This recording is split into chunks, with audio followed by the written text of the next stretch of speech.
What is up, ladies and gentlemen? Welcome to the Vanguard Project podcast. My name is Austin Jardine. Happy freaking Monday, and welcome to the third season of the Vanguard Project. I hope you all had a wonderful holiday season and are ready to go for 2023. I've sat down, written down some goals for this year.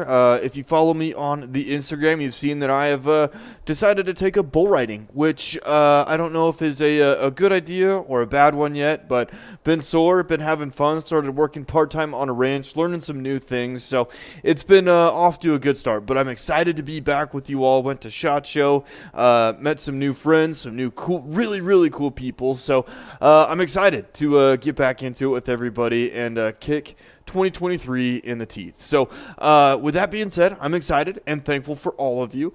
If you haven't yet, please like and subscribe to the show. Stay up to date. And if you are a consistent follower, I love you. And please leave a rating and a review. Otherwise, I'm really excited because I have been super fortunate to have partnered with a couple different companies. One of whom is I was finally able to put a face to the name, and that is over at Midwest Gunworks. And I've ordered a couple of things from them, and they've got a massive selection of mostly AR parts, a couple handgun parts, 22 parts and whatnot, but they are a significant online store for all of your parts, bits and bobs, and needs for your next build. So be sure to hit them up, check them out. They have quick turnaround time in terms of shipping, a massive selection, like I said, and use code Vanguard for 5% off. And for those of you like me that like to turn and burn guns in terms of building, buying, selling, trading, using, building, buying, trading, selling, shipping, not shipping, but you know what I mean, going through all of them, it adds up fast. And 5% goes a whole hell of a long ways. So be sure to use code Vanguard, like I said, on Midwest Gunworks website for 5% off. But all that to say, I'm excited. I've got a handful of interviews scheduled this week, and one of whom, I guess actually Mike and I sat down not that long ago now, and I'm excited to get after it. I know that I said that a handful of times already, but took a nap. I had a long day. And we're ready to get after it. So I'm going to stop babbling. I'm going to roll an awesome episode with Mr. Mike of Nomadic Fieldcraft, and I will catch you all next time.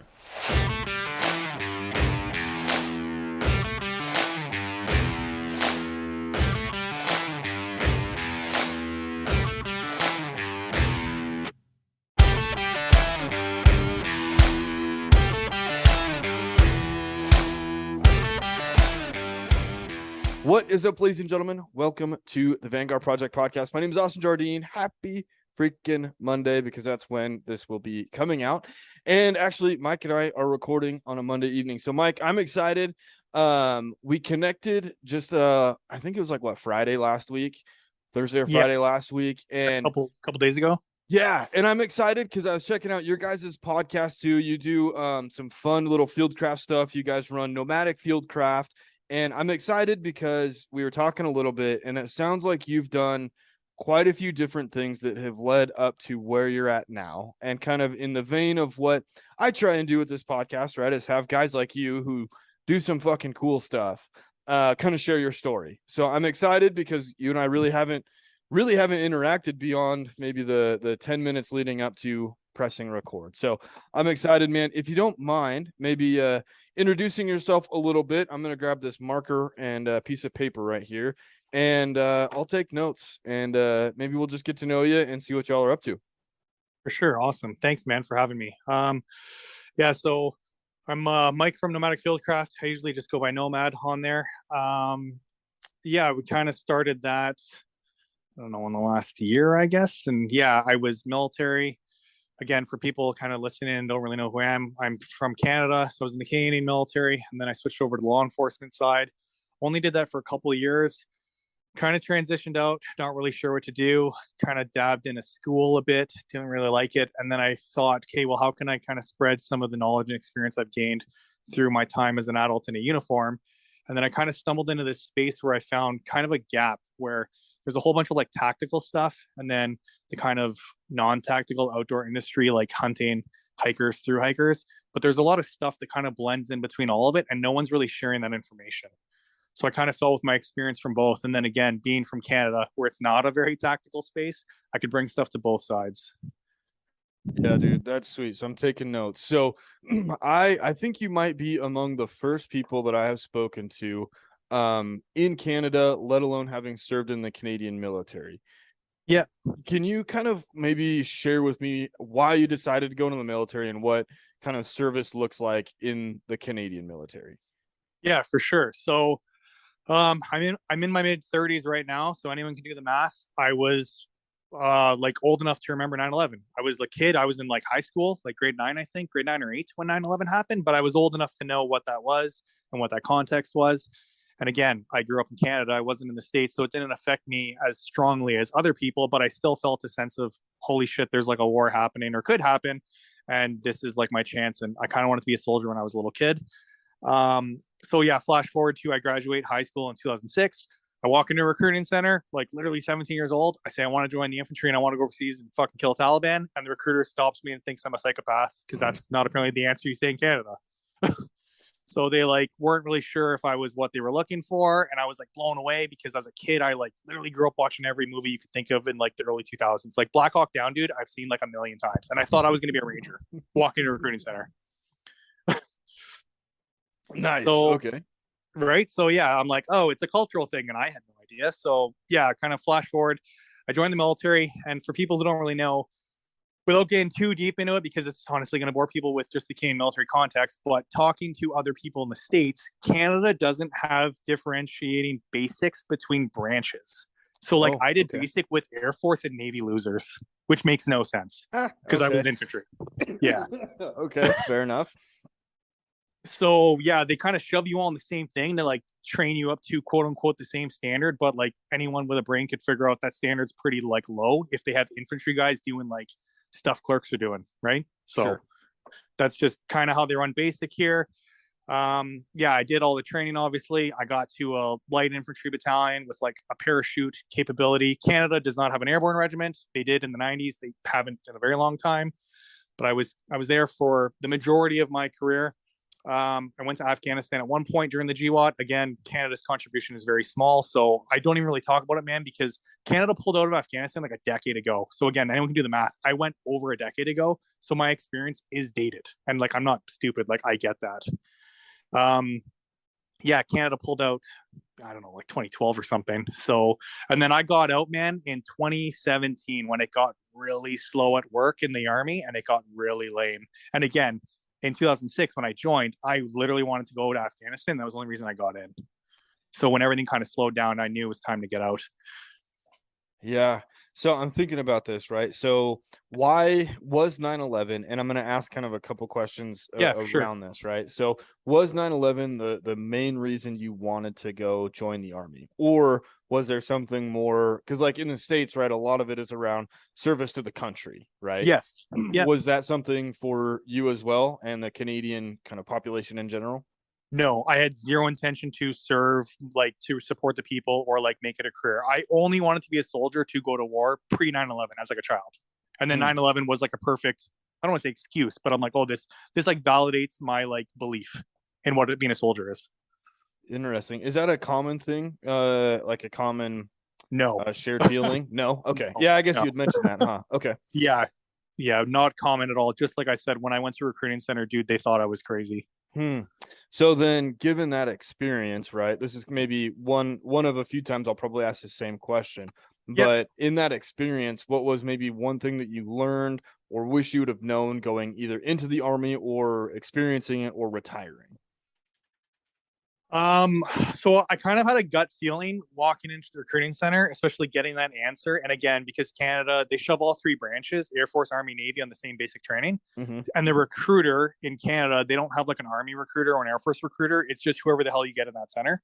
Hmm. So my recruiter was an Air Force woman. So like something in my gut was like, oh, this is probably not what I think it's gonna be. But at 17 years old, literally fresh out of high school, and I just really wanted to go. And this was 2006. So like again, anyone can look at the history. 06, 05, 07 was like crazy, right? In Afghanistan. Right. So I'm like, okay, I'm the right age. This is like perfect. But something in my gut was like, I should have just waited. So I actually, before I joined, like right before I went into the recruiting center, got all the paperwork and stuff, and it takes months to get like, not months, I guess, sorry, like 8 weeks or something to actually like get get sworn in. They're like, yeah, you're gonna go to basic or whatever. I drove down because I grew up in Ontario. For anyone who knows a map of Canada, it's like, I don't want to say the hub, but like most of our population lives in Ontario. That's where most people live. I grew up just north of New York State. So I actually drove across the border after I went to the Canadian Forces Recruiting Center and tried to join the U.S. Army at the Rangers, but they were only taking U.S. citizens. Really? I wanted to go there because after the recruiting feeling I had, I'm like, this is not what I think it is. Okay. And did it end up being what you wanted it to be? I mean, were you able to make it into kind of this infantry, go kick ass, take names, kill bad guys experience? Um, it's definitely not, again, when you compare it to like an American guy's career, it's honestly like a fraction of what you can do in the US military. And I know that sounds cheesy where everyone's like, it's what you can make of it. And that 100% is correct because I was fortunate to do a lot of other, I don't know, quote unquote, advanced courses that other guys don't get to do because I was physically fit. I was extremely motivated. I wanted to be there over other people where it was just a paycheck. But again, when you compare it to that 18-year-old kid joining a Ranger regiment literally off civilian street, you like there's no comparison. Like the experiences are so much more minor than what you could have gotten arguably if you were to join like a regiment of like equivalency, I guess. Interesting. Okay, that's good to know. Now, I don't want to skip too far ahead in Yep. kind of the sequence of things, but given kind of nomadic fieldcraft now, Yep. did you have any experience that kind of during your time in the military that supported what you're doing now, or did this kind of stem later on? So not to like jump around too much, but like so the term fieldcraft for anyone who's like not really familiar with it, and I know, and like I'm familiar, you've interviewed a couple guys from Fieldcraft Survival and they use that in their company name as well, but the actual term of fieldcraft from the military standpoint is defined as like living, operating, moving, and conducting operations in a field environment. It's pretty broad, right? So anyone in the infantry or any, you know, arguably combat arms trade does do some form of fieldcraft at some point in their career. It's just a question of do they do it well or do they do it incorrectly, right? Okay. And then again, because of the unit I went to specifically and the courses I was able to do, I was in like we just call it recce platoon. That's where I spent most of my career, but like almost like a long range dismounted like patrol group. Like we were in much smaller teams.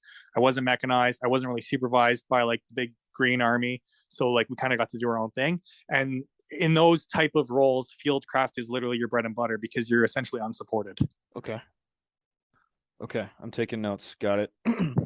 Okay, so I'm going to come back to that, but again, Sure. I don't want to skip around a whole hell of a lot. I just kind of like we talked about, want to kind of set up where we're leading into. Okay, so you made it through your time in the military, in the army. To a certain extent, you were able to make it what you wanted, not quite to the extent that you would have hoped for. Now, what was the reason for your retiring and or falling into law enforcement? So without getting like again too political on like the Canadian side, because I know no one really gives a shit, but like we got a certain prime minister that the world really hates right now, and Canada has unlimited terms for prime minister. So it's not like in the States you can only be a president for 2 terms. Canada, Right. you could literally be prime minister for like 30 years. So when this current dude came in, I was still in the army, and all these older senior NCOs and officers straight up told us at work that like the army's going to get really fucking stupid now because of where the government's going. And I was already pretty sour when Afghanistan ended, and like we lost all money.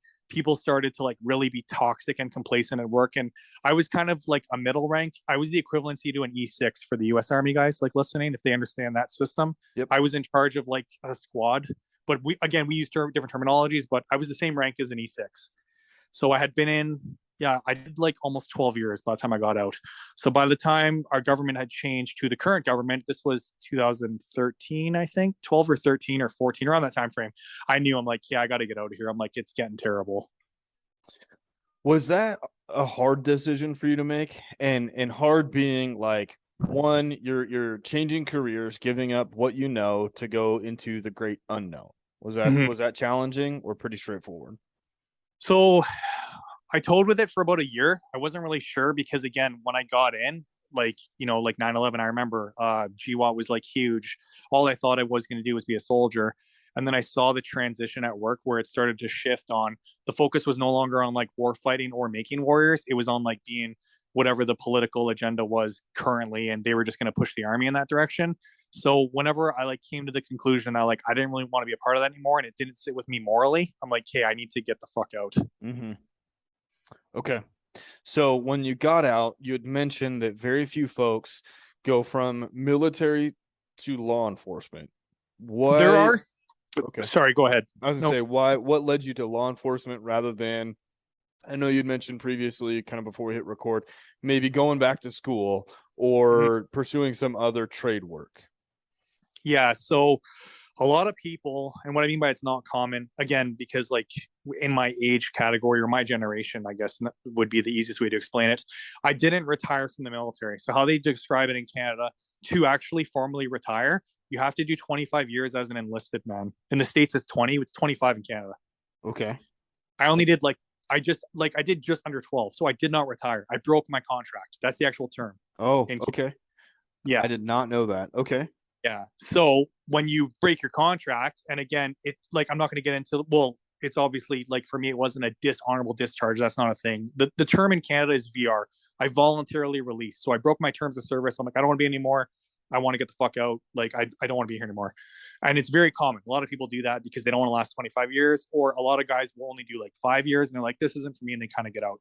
But I was kind of in the middle boat where I would think like, could I do another 13 here? And again, because of all the shit at work, I knew mentally I couldn't take it. I'm like, there's no way. I'm not even halfway. I wasn't even at 12 years. Interesting. Okay. So mentally you couldn't take it. Now, was that because of the experiences? And this is kind of like, I feel like I probably already know the answer. Or was that because of the experiences you've gone through where mentally you were kind of taxed on like, holy shit, I've been through some stuff and I've seen some stuff? Or was it, hey, it is genuinely the political aspect of it? No, it was genuinely the political aspect, and it wasn't even that I was like burnt out because like again the unit I was in was pretty high tempo for Mm-hmm. Canada speaking, and like I had done a lot in the time I was in. Like I was barely home, man. My last 3 years, I was gone all the time, Okay. either between like courses or whatever. But it was just when like in the grand scheme of things with where the government was pushing, where the Canadian forces was turning into, I looked at myself in uniform and I'm like, dude, I can't like wear this with like pride or respect anymore. It's going in a direction I don't want to be a part of. Okay. Fair enough. Fair enough. So you transitioned out. I know that you'd mentioned you tried going back to school. Was that pre law enforcement, post law enforcement? So that was actually post. So again, so on the Canadian side, we don't have a GI Bill. Again, Okay. people don't know that. Like we don't get that option. You only get money for school if you're like medically released from the military, and I was not. So I didn't get like any money for school, nothing. So I was like, okay, do I go to school full time and I get a student loan, but I'm like 28 or 29 at this point? I'm like, okay, do I do that? Or do I just find a job and do whatever? And instead of just finding a job, the clear indication that, again, from my kind of jaded upbringing as a child who wanted to be a soldier, I'm like, well, soldiers quit and they be cops because they carry guns. That's like the same thing, right? Like that's an easy transition. So I honestly did it because I thought it would be like the natural course of like progression. Okay. Did it feel natural for you? I No, mean, no. no, I was the only guy in my training academy, dude, that was ex-military. Again, that just shows like the Canada side. It's not common. Interesting. Oh, so I don't know if I asked why is that? Um, Whenever I was on basic training, one of our instructors, because we don't have drill sergeants or drill instructors. It's not a term. It's just one of our like core staff, whatever. He told me very early on in my like literally basic. He said there's three reasons people join the army. He said it's either to like kill people, you're doing it because your parents did it, or you're doing it because you need a job. There was no reason of like, oh, it's like you want to serve your country or like it's something to do. And I was in that category of Afghanistan happened. I kind of want to like come here and kill people. And then when that war was over and I was getting out, I'm like, okay, well, I don't really know why I want to be law enforcement now. And a lot of guys just stayed in the army because they needed a job, or like I said, their parents were in, or they get out completely and they don't wear another uniform again. A lot of guys don't transition to another uniform side. Man, that is crazy to me because like, out here, right? I mean, every other cop, it seems, right, was in the service That's of some yeah, I way, was in shape, or the form. yeah.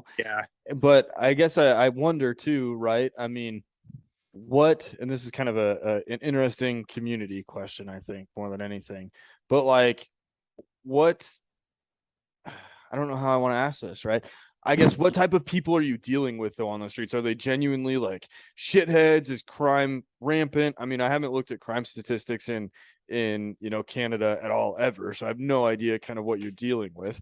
I mean, are they looking for a different type of person than say stateside law enforcement? Yeah. So again, from my experience, because I was only there like just over 2 years, I think. I quit during COVID. Again, like we'll get into that, but like I left during COVID. But yeah, because I was the only guy in my training academy who was ex-military, let alone infantry, and like, quote unquote, had done the cool guy stuff. Everyone else there, man, it was like they were either straight up mall security or they had multiple university degrees and they couldn't get jobs. So they were like, well, I'll be a cop. I have a degree. And I was the only guy that didn't have post-secondary. I was well, I'm not super old, but like I was 29. People were way younger than me Sure. going through. So these people had like way less experience than me, especially real world application, right? They had like done whatever before. But when they were little, they're like, well, I want to be a cop. And I'm like, I didn't want to do that when I was a little kid. That was never a thing. It's a transition for me. Do you think that put you at a disadvantage then? I mean, having had real world experience kind of in, I don't know, police, honestly, because like when I look at soldiers and Marine Corps guys, a lot of it I feel is policing to a certain extent, right? Like I think that there is a level of commanding presence, organization, structure that you bring to the table that is required in intense situations like being a law enforcement officer. Did that help you at all, or in kind of the academy training world situation that you're put into your hometown? Did that help or hinder you? So it's kind of hard because again, like I joined the army because I wanted to just like go overseas and fucking shoot people. I didn't join the army because I wanted to like, have a high and tight, polish my boots, get medals, all that stupid like parade shit. I didn't want any of that. Right. So then all that crap on the law enforcement side, they were like blown away, dude, that I like never polished my boots at like the academy. And like I was always late because I didn't give a shit because I knew it was stupid. I was just there to do the training. So like that was a hindrance for sure. The other side is because I was an NCO and I was coming in at an older age, dude, some of our instructors were like 5 years younger than me and all they had ever done was teach at this academy. Sure. So like I never listened to them. It was like terrible to try and learn from these people. Yeah, you were like Ron Swanson walking Yes. in. I know more than you. Yeah. But I never said it, but I just sat there and you could see by my body language and my face I didn't want to be there. Yeah. So how did you deal with that? I guess what then, how did you work through that? And then what led you into kind of the next phase of life? Honestly, man, every day at the academy, I'd come home to my like ex-girlfriend at the time and I'd look at her and be like, I want to quit. Every day I'm like, I want to fucking quit. I'm like, this is fucking terrible. I'm like, I hate everything about this. This is not what I wanted. But then we'd be like, well, we need money. Like I need a job. And again, going back to I said earlier, people join the army because they need a job. They did it because their parents they want to kill people. And I hated dudes when I was in the army who were only there for a paycheck. Yeah. So then I'd look at myself and I'm like, oh my God, I've become what I fucking hate. Like I'm literally here because I need a job. Okay. It was a super hard pill to swallow going through training, dude, because it was so taxing mentally daily. But you made it through and you survived for 2 years, you said. Yeah, just before around COVID, I left. Yeah. Okay. Now, what was maybe the one thing that you learned about yourself in training, right? And I'm not asking about the training itself, right? But through training, what did you learn about yourself? And then through being a law enforcement officer that you're like, man, I would never have learned this about me or life in general had I not stuck this out. I think that like no matter what experiences you get in life, good or bad, they're going to like set you up to be successful in whatever your next endeavor is, even if it's short, even if it's long term or whatever, because there was a lot of stupidity that I saw both in training, but also like out of training, just doing my own thing, where if I didn't have that experience in the army, I would have probably been shocked or I would have been surprised or I would have been like destroyed morally or like, ethically. But again, because I had done a lot of other shit before, I'm like, whatever, like it is what it is, but I'm only here for a paycheck and I'm honestly just looking for another job at this point. Yeah. Okay. So I feel like we've talked about a lot, right? Between, Army, law enforcement, kind of the personal growth, becoming what you didn't want to be at some point, right? Yeah. Maybe before we move into what Nomadic Fieldcraft is now, how it started, came about, what you guys are doing. Up until this point, has there been anything that you've learned that you kind of reflect on maybe daily or every now and then that you're like, man, this is super important for me to share, that I don't get asked a whole lot? Specifically to like the military or like law enforcement, or just in Uh, general? in general, so far, up until this point. It's one of my favorite loaded questions. That is a tough question because again, man, I feel like both those jobs, like I did to a high level of competency, but I was there for the wrong reason because of the cultural like norm, if that makes It sense. does. Yep. Okay. So like I definitely felt out of place, but honestly, the only thing that I can think like positively from all that experience, because again, you're looking at like 15 years of my life as an adult combined between both, is that like even if you don't agree with like the group of people you're working with, either professionally or like sorry, the people on your team or the people against your team, at the end of the day, like the only thing that matters is how hard you work and how badly you want to be there. Because even to the last day of me in uniform, I gave a shit. Mm-hmm. Even though I knew deep down, like the law enforcement side, I hated the uniform, and then the military side, I completely disagreed with what they were doing. But I still cared up until my last day. Mm-hmm. Okay, I wrote that down. Even if you don't agree, it only matters how hard you work and how much you give a shit. Yeah. Okay. Those are good life words to live by, honestly. Okay, so let's talk about what you guys are doing with Nomadic Fieldcraft, because is it two or three of you guys? I was poking on one of your episodes earlier this week or this Yeah. weekend, kind of as I was driving around. How did that come about? What are you guys doing? I want to know all about it. Okay, so it's gonna not that it's gonna get confusing, but okay, so Nomadic Fieldcraft was the name that I coined just for me, and it started off as like a mental health journey where I had left law enforcement and I had all this energy and all this like knowledge, but I wanted to share with people, but not in a uniform capacity. Mm-hmm. And then I had no information about Instagram, nothing about social media. Like I don't have a Facebook, I don't have any of that shit. So then my girlfriend's like, hey, there's Instagram. The people are sharing photos, and it's like kind of tactical. There's a whole tactical side, and people are like sharing knowledge, and it's like free. You just whatever submit kind of whatever like blurb you want to write, and that's how it started.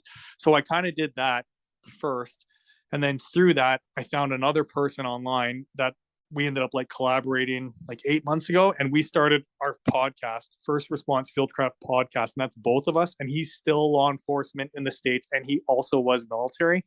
But the Nomadic Fieldcraft side was me when it started. Okay, got it. So when it started, then you said it was more of the mental health journey and to start sharing kind of the things that you've learned. What were the mental health things that you were trying to share? And then also the fieldcraft related things, right? Going back to your living, operating, moving, right? I mean, what are Mm-hmm. you focusing on? Yeah. So, and what I mean, so like referencing the mental health, sorry, it wasn't sharing stuff like mental health related. It was like a positive, like kind of outlet for me because Okay. again, like I had so much knowledge and info that I wanted to share, but in a uniform capacity, I wasn't getting that like outlet because people culturally didn't want to like learn. People didn't give a shit. And I Sure. saw it in both sides. People didn't care because I'm like doing air quotes right now, but like the war was over is what people fucking said in Canada. They're like, dude, stop caring. The war's over. Or again, you switch to the law enforcement side. And dude, I heard all the time people always argued with me and said, it doesn't matter, dude. I just got to get through shift. I'm like, but we're not like getting better. Like, I don't understand why it's such a fucking pushback when I'm trying to like grow as a professional, right? Interesting. Okay.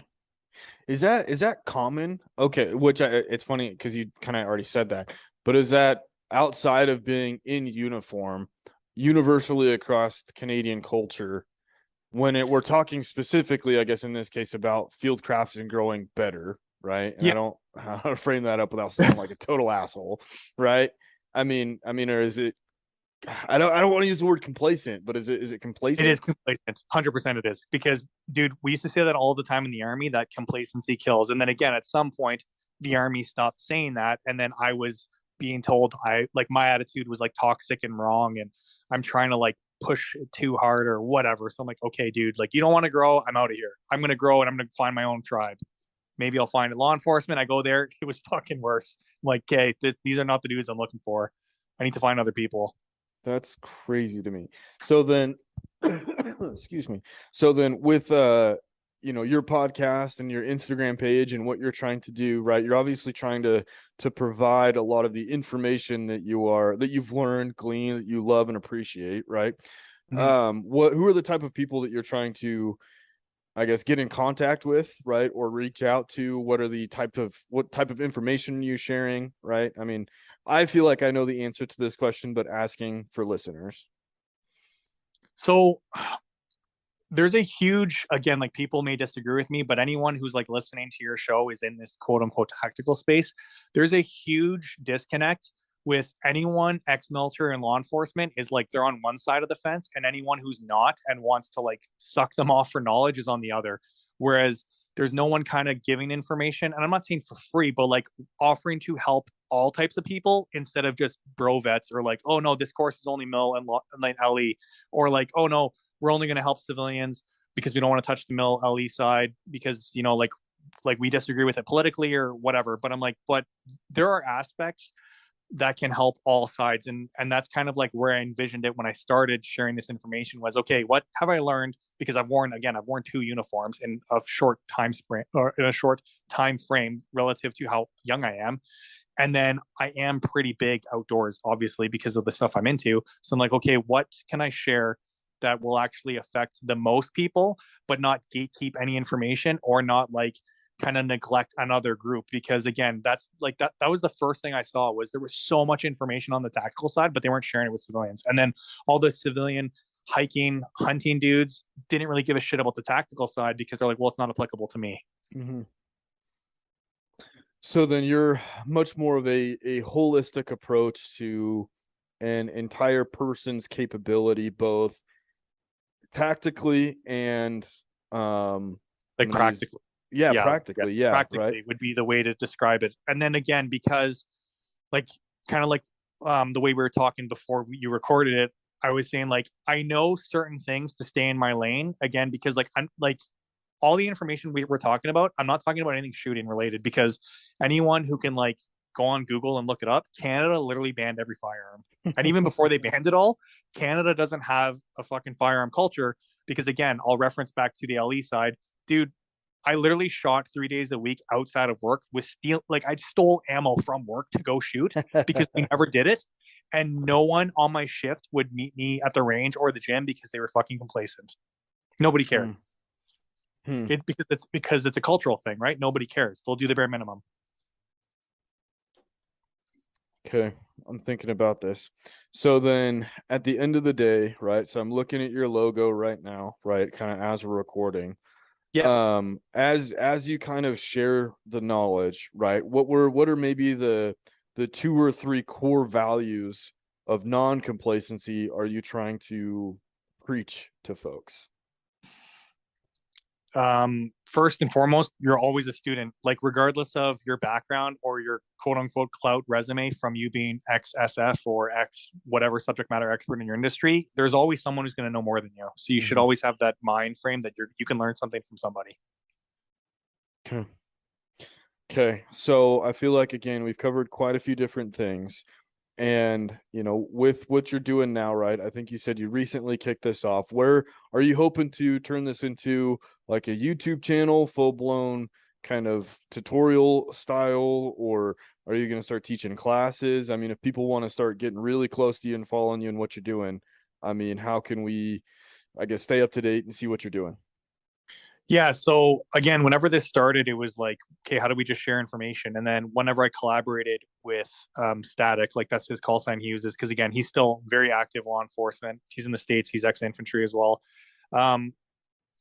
We found like this gap again where like there's the tactical side and like the total civilian side, and no one's really sharing information. So we said, okay, well, how can we share the most information, affect the most people? And at first we just started we started writing articles, and then someone else told us like, hey, you guys should do a podcast because you guys like have a shit ton of knowledge and information between the two of you, and you're kind of hitting a demographic that no one else is really talking about from like a neutral 80% solution standpoint. So we kicked off the podcast, and then in the last, I don't know, 3 or 4 months, we just started training like very small groups, like maximum, 3 to 4 dudes. And then we just started one-on-one with a couple people because again, I don't want to say our competition, but like other fieldcraft slash, training, survival, whatever companies, there's like a very clear line on like, here's the military LE side, here's the civilian side. Whereas we're approaching it on like, okay, well, we're only going to offer a couple skills again from our logo that are based on the 4 pillars of survival. So like shelter, fire, water, food, because you can apply all 4 of those to any application, regardless if you're military, regardless if you're a hiker, hunter, if you're some law enforcement dude. And like, yeah, everyone's like, well, it's not applicable. I'm like, well, it might be. You might have to like E&E or something, or like, you may get trapped with your vehicle, or like you're a rural cop or something. But we just wanted to bridge that gap that it could help multiple different people instead of having a very clear line of a separation amongst the groups. I like it. I like your use of the word practical, right? It's a very practical approach to a variety of skills. Yeah. And a lot of people, like, it's just a misinformation thing. Like people, like I'll use Instagram as like the prime example, because that's again, like I don't have a personal social media account, but everyone on Instagram will look up like bushcraft shit, and they're like, oh, you guys are teaching bushcraft. I'm like, well, no, the definition of bushcraft is actually like making things from nothing in the bush and living. So like, I'll give you an example. I'm like, someone will be like, I'll teach you how to make a spoon out of wood, and I'll teach you how to make a fire from like, a bow drill. And I'm like, yeah, that's super cool and primitive, but it's not practical. Whereas if I were to just tell you, hey, dude, carry a ferro rod on you 24/7 and have that shit tied off, and probably carry like a coat in your backpack, that's probably more applicable than how to make this, bow drill one time. And again, I'm not shitting on that primitive side because people want to learn that shit, and that's why we're targeting the overall encompassing view of like a prepared mindset on like, well, if you were just prepared for every shitty scenario all the time, it doesn't really matter what happens, because I know on my person, I'm like, well, I have stuff for a shelter, have stuff for fire. I have water because I carry a water bottle with me religiously, and I probably have snacks in my truck. Like, that's super simple to do.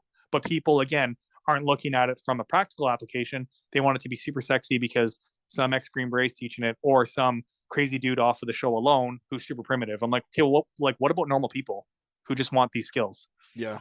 And it looks cool when you take a picture of it. Yeah. That's right. The day and age we live in, right? Yeah. But a lot of people couldn't even do it if they had to, right? Let alone because they want to. Yeah. Yeah. I've tried starting fires with a ferro rod, and that's a bitch and a half in and of itself. So yeah. And then let alone trying to make a actual bow drill, right? Whereas people like flint and steel, right? Again, it's super cool, but it's not practical. Whereas like a ferro rod, like I could show you how to use it very easily by having staged tinder in your bag all the time, versus, okay, you got to find tinder now and you're cold and you're wet and you were just in a car accident. You need to escape from your vehicle because you're in the middle of a highway of nowhere and you're going to freeze to death. I'm like, okay, but if you just carried key items in your bag and you understood the basic 4 principles, you're probably not going to die. Yeah. Yeah. Right. That's simple enough. I know, actually, I'm driving back home this weekend, and it's a 5.5 hour drive, 6 hour drive, and it snowed quite a bit. And I made sure I've got, I'll put all my tools in. I'll probably honestly, I might just throw my duck hunting waders in the back seat just in case. I mean, those things I don't know what they're rated for, but they're quilted. They're all insulated, and it's like, hey, better safe than sorry. Right. Mm-hmm. Especially if you're driving your vehicle, like it's easy for you because you're not having to carry it in the ruck. So yeah, 100%. I used to have it wasn't a bug, it was a get home bag, because I was driving a lot and I was all over Hell's Half Acre, and I had a get home bag that had, blanket, water, book, nightsticks, stuff like there was a ton of glow sticks. There was a ton of stuff in there that like I'd meticulously planned it out, and I'm sure everybody thought I was crazy, but I was like, no, the world is a fucking hellhole. It was during all the riots and stuff down here, so I was like, you never know. So I used to do that shit, dude, back in 2008, whenever I was like pretty new in the army. Like I only had a couple years in, and people in my platoon thought I was a fucking psycho that I had like a get home bag in my Subaru car. Yeah. I that's what I should do. I should grab my other bag because I've got stuff in my storage because I've moved like I think I moved 3 times this past summer. So like I still have a bunch of my tools and stuff in storage, and I've got one of my get home bags is mostly still or like mostly together in storage. I should just bring it home because it's a small little bandit bag. But anyways, all right, man. Well, I want to be respectful of your evening, but is there anything that we haven't talked about related to anything so far, unrelated, whatever the case may be, where you're like, man, this is top of mind, super important for me to share.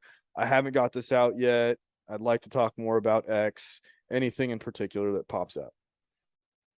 The biggest thing, honestly, for like most people listening is just you don't need the craziest like resume or like stacked resume or personal experience, and you don't need to like solve problems with a shit ton of gear and money. A lot of things that we're trying to push in like the overall prepared mindset is like kind of what I said earlier. If you have the mindset that you're willing to learn and you're like a sponge and you're just going to suck up information and you want to get better, most people can get better. It's just, are you going to put in the fucking effort? Sure. Right. Whereas again, in this age of consumerism, and like people ask us that all the time, if we're going to sell shit, I'm like, and I always joke saying like, well, you can take our course. I guess we're selling knowledge, but I'm not like selling products. I'm not selling merch. I'm not selling like a tool. I'm just trying to like teach you skills that I've learned through like really shitty experience and conditions so that you never experience that yourself. Okay. Always be a student. Always learn. Ignorance is not bliss. 100%, dude. And like, you know, it doesn't matter your background as long as you're willing to learn, like you can get better. Yeah. Mike, once again, man, thanks for taking the time. For everybody listening, hope you all took something informative away from this conversation. I will be sure to link websites and other podcast information in the episode description. Otherwise, I hope you all have a wonderful week, and we will catch you next time.